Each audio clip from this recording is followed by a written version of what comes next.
क्या हुआ जब माता सीता धरती में समा गईं? जब माता सीता ने धरती में समाने का निर्णय लिया, तब यह घटना बहुत ही भावुक और गहन थी।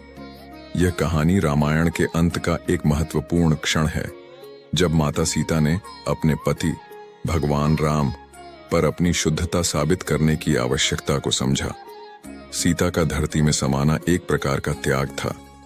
जब रावण ने माता सीता का अपहरण किया और भगवान राम ने उसे हराया, तब सीता ने स्वयं को अग्नि में प्रविष्ट कर अपनी पवित्रता को साबित किया।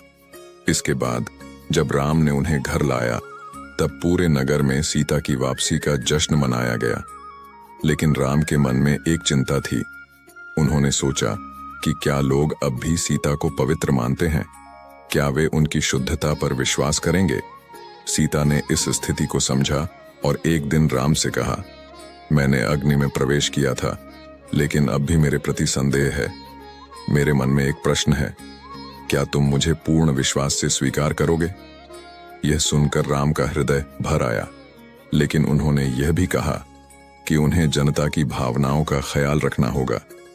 इस स्थिति में सीता ने धरती माता से प्रार्थना की। उन्होंने कहा, हे धरती माता, मैं तुम्हारी शरण में आना चाहती हूं। मैं अपने पवित्रता को साबित नहीं कर सकती। इसके बाद माता सीता धीरे धीरे धरती में समाने लगीं। यह दृश्य देखकर भगवान राम की आंखों में आंसू आ गए। उन्होंने अपने प्रिय पत्नी को खो दिया था।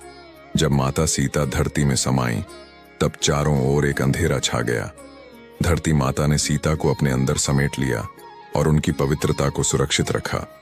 इस घटना ने राम को गहरा दुखी किया, लेकिन उन्होंने सीता के त्याग और बलिदान को हमेशा याद रखा। सीता की यह अद्भुत कथा बताती है कि प्रेम, त्याग और सम्मान का क्या अर्थ होता है।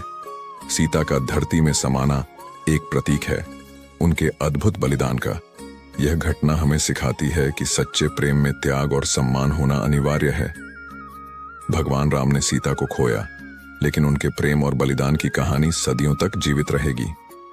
इस प्रकार माता सीता का धरती में समाना न केवल एक दुखद घटना थी, बल्कि यह एक महत्वपूर्ण संदेश भी देती है कि सच्चे प्रेम में विश्वास और सम्मान सबसे महत्वपूर्ण है।